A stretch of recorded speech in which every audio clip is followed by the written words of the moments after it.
Hello friends, welcome to my channel Radhe Radhe. आप सभी को दीपावली की हार्दिक शुभकामनाएं।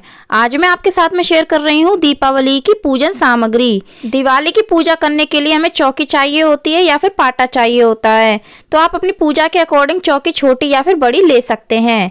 इसके बाद उस पर बिछाने के लिए हमें लाल कपड़ा चाहिए होता है या फिर मार्केट से इस तरह का जो रेडीमेड कपड़े आते हैं चौकी पर बिछाने के लिए, आप वो भी ले सकते हैं। अब हमें पूजा करने के लिए माता लक्ष्मी और भगवान गणेश जी की मूर्ति चाहिए होती है। अगर आप मिट्टी की मूर्तियों की पूजा करते हैं तो हर साल नई मूर्ति लाई जाती है और उसकी पूजा की जाती है। यदि आपके घर के मंदिर में माता लक्ष्मी और भगवान गणेश जी की धातु की बनी मूर्ति है तो आपको नई मूर्ति लाने की आवश्यकता नहीं है, आप प्रतिवर्ष उन्हीं मूर्तियों की पूजा करें। इसके बाद हमें पूजा करने के लिए रोली अच्छा चंदन चाहिए होता है। यहाँ पर मैंने धूप बत्ती ली है। इसके बाद मैंने मौली ली है पूजा करने के लिए। माता लक्ष्मी को अर्पित करने के लिए मैंने सिंदूर लिया है। अगर आप पुरुष हैं और माता लक्ष्मी की पूजा कर रहे हैं तो आपको उनको सिंदूर अर्पित करने की आवश्यकता नहीं है। इसके बाद मैंने इत्र लिया है। अब हमने गणेश जी को अर्पित करने के लिए हल्दी की गांठ और सुपारी ली है। आप दूब घास भी ले सकते हैं। इसके बाद हमने माता लक्ष्मी को अर्पित करने के लिए यहाँ पर कुछ कमलगट्टे लिए हैं, कुछ गोमती चक्र लिए हैं और कुछ कौड़ियाँ ली हैं। मैंने ये सभी चीजें 5-5 संख्या में ली हैं। आप अपने अनुसार कम या ज्यादा कर सकते हैं। इसके बाद मैंने दिवाली की पूजा में रखने के लिए नवग्रह यंत्र लिया है। दिवाली की पूजा में नवग्रह की पूजा की जाती है। अगर आप नवग्रह की स्थापना नहीं करना चाहते हैं तो आप इस तरह का नवग्रह यंत्र ला सकते हैं और उनकी पूजा कर सकते हैं। इसके साथ मैंने भगवान गणेश को अर्पित करने के लिए जनेऊ लिया है। साथ में मैंने आरती करने के लिए एक देसी घी का दीपक लिया है। अगर आप कपूर आरती करना चाहते हैं तो आप कपूर ले लें। इसके साथ ही अगर आप हवन करते हैं तो उसके लिए भी हमें कपूर की आवश्यकता पड़ती है। अब हम पान का बीड़ा चढ़ाते हैं भगवान गणेश और माता लक्ष्मी को, तो उसके लिए मैंने एक लौंग का जोड़ा, इलायची और सुपारी ली है। इस प्रकार से आप इसको पान के पत्ते पर रख करके माता लक्ष्मी और भगवान गणेश को अर्पित कर सकते हैं। अब मैंने यहाँ पर माचिस ली है। साथ ही मैंने पूजा में अर्पित करने के लिए कुछ दक्षिणा ली है। अब दिवाली की पूजा एक बड़ी पूजा होती है तो उसमें हम कलश स्थापना जरूर से करते हैं, तो उसके लिए मैंने यहाँ पर पीतल का कलश लिया है। आप मिट्टी का या फिर तांबे का भी ले सकते हैं। इसके साथ ही मैंने यहाँ पर नारियल लिया है। हम नारियल कलश की स्थापना करते हैं दीपावली की पूजा में। इसके साथ मैंने यहाँ पर कलश की स्थापना करने के लिए गंगा जल लिया है, कुछ अनाज लिया है, आप गेहूं भी ले सकते हैं। अब कलश में डालने के लिए मैंने एक कौड़ी ली है, हल्दी की गांठ, सुपारी ली है, एक कमल गट्टा लिया है, एक गोमती चक्र लिया है, एक सिक्का लिया है, एक लौंग का जोड़ा लिया है और एक इलायची ली है। तो इस प्रकार से ये सभी चीजें डाल करके हम कलश की स्थापना करेंगे। इसके बाद कलश के मुख पर लगाने के लिए हमें कुछ पल्लव चाहिए होते हैं, जिसमें आप आम के पत्ते ले सकते हैं या फिर अशोक के पत्ते ले सकते हैं। यहाँ पर मैंने अशोक के पत्ते लिए हैं।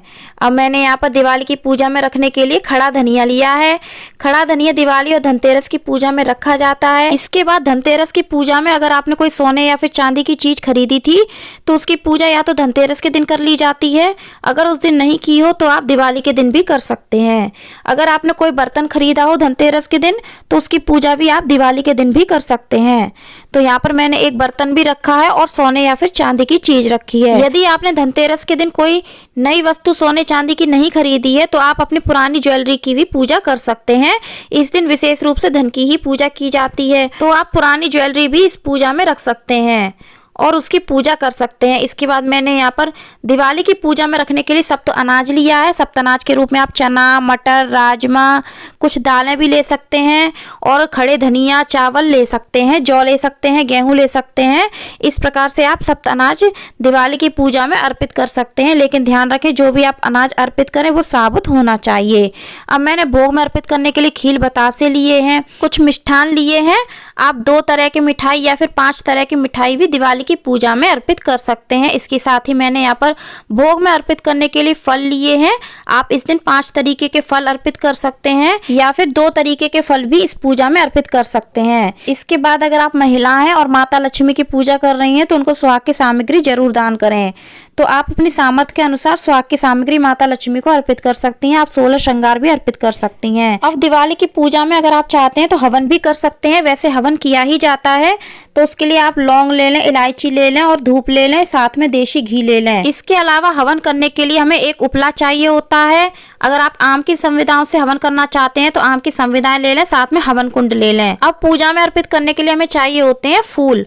तो फूल में आप लाल फूल विशेष रूप से लें, अगर आपको मिल जाए तो। यदि आपको आज के दिन कमल का फूल मिल जाता है तो आप माता लक्ष्मी को जरूर से अर्पित करें, क्योंकि माता लक्ष्मी को कमल का फूल विशेष रूप से प्रिय होता है। नहीं तो आप गुलाब का फूल माता लक्ष्मी को आज के दिन जरूर अर्पित करें। फ्रेंड्स, दिवाली की पूजा में पूरी रात एक अखंड दीपक जलाया जाता है, जिसके लिए हमें बड़े दीपक की आवश्यकता पड़ती है और यह दीपक एक मुखी होता है। इस दीपक में एक बाती लगाई जाती है। यह दीपक सरसों के तेल से जलाया जाता है।